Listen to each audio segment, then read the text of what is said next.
वंदे मातरम। नमस्कार, जय श्री राम। संत समाज के बीच जो द्वंद्व और मतभेद और कोर्ट कचहरी के मामले चल रहे हैं, उसमें से सबसे ताज़ा, सबसे बड़ा और सबसे ज़्यादा दुखद एक प्रकरण चल रहा है।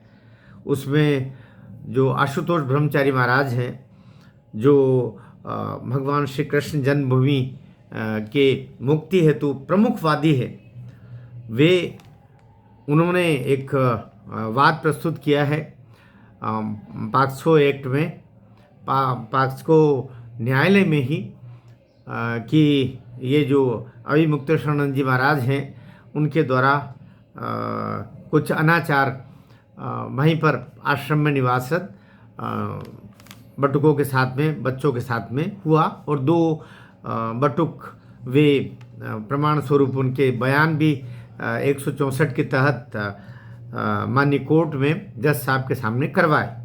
ये प्रकरण चल ही रहा। उसकी तिथि भी अगली संभवतः शायद 19 मार्च रखी है, जहाँ तक मुझे ध्यान है।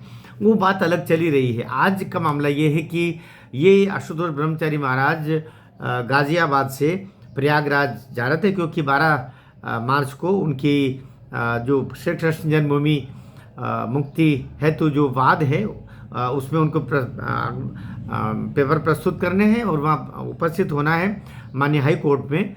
तो वे प्रयागराज इसके लिए आज पहुँच रहे थे। तो प्रयागराज पहुँचे, उससे पहले ही फतेहपुर और कौशाम्बी स्टेशन के बीच सिराथू करके कोई स्टेशन है, वहाँ पर कोई एक आक्रमणकारी ने उनके ऊपर, उनके नाक पर हमला करने की कोशिश की, और फिर जगह जगह उनके चोटें आई, और वो बाथरूम में, ट्रेन के बाथरूम में, ट्रेन से आ रहे थे वो गाज़ियाबाद से प्रयागराज, तो वहाँ पर बड़ी मुश्किल से उनके हिसाब से उन्होंने बाथरूम में छिप करके अपनी जान बचाई है। सामने वाला मार डालता और उसका निशाना नाक के ऊपर है।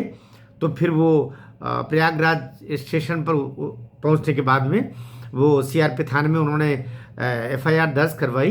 पुलिस जांच कर रही है, और आशुतोष महाराज का ये कहना है कि ये आक्रमण मेरे ऊपर अभिमुक्तेश्वरानंद महाराज ने करवाया, क्योंकि उनके नाक को काटने के लिए 21 लाख का इनाम की घोषणा करके रखी है। यद्यपि उनके किसी अनुयायी ने की होगी, लेकिन ये करके रखी है।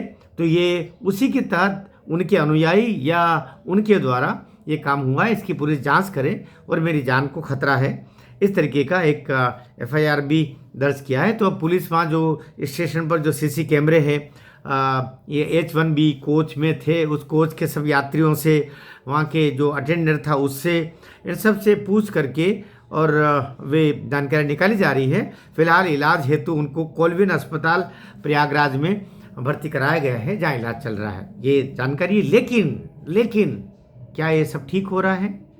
क्या ये अनुचित नहीं हो रहा है?